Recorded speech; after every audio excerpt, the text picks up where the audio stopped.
Hello everyone, Carolyn Tiger here today with your 5-minute fix. And our topic for today is, I have the right to act. What does that even mean? Well, this month I am focusing on our personal power, our third chakra. It's called our solar plexus. And how we all have, it's our identity. You know, we have this ego out there that we think is our identity. It has our roles, mother, father, sister, brother, son, daughter, receptionist, engineer, whatever it is we have these roles. Those are kind of our ego. That's not who we are. It's our solar plexus holds our identity. That's who we are. It's who we are deep inside. We've got this spirit, we've got this body, we come together, we make this fabulous soul, and that's who we are. And we forget about that because we all have all these roles that our ego tells us are, these are the things that are important. And so when I say, this is one of my favorite affirmations for the solar plexus, or your third chakra, is I have the right to act.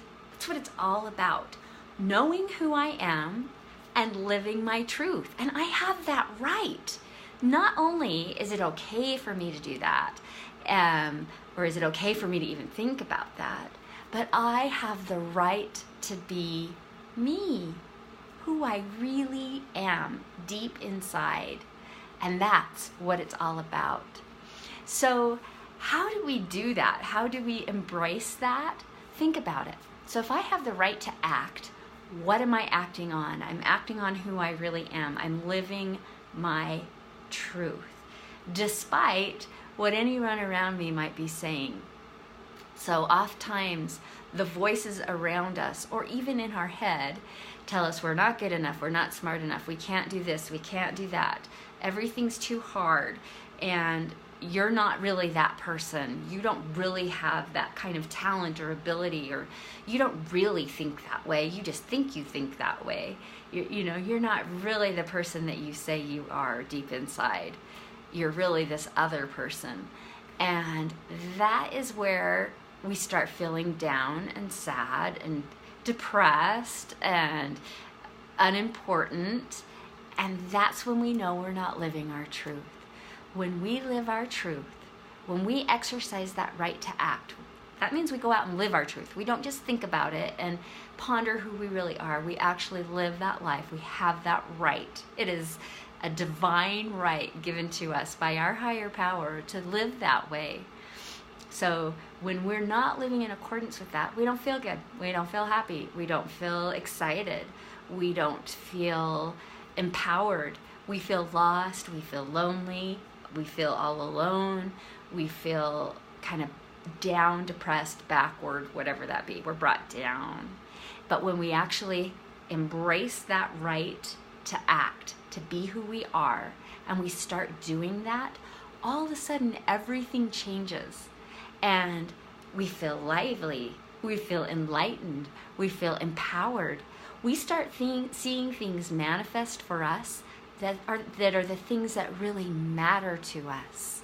And that is the joy of embracing the right to act.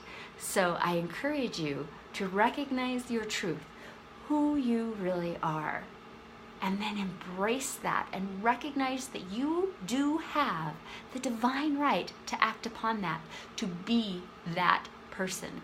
And when you are in harmony with that person, everything falls into place. Not to say there's not going to be problems, not going to say there aren't going to be naysayers tapping at your door. They will be there, but you're in control.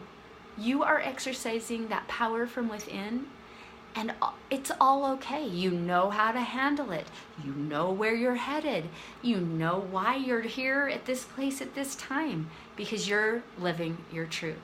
So remember, anytime someone tries to push you down and put you in that box, or you try to just put yourself just in that role, I'm just a mom, I'm just a dad, I'm just an engineer, I'm just a doctor, whatever that be, remember that's not who you are.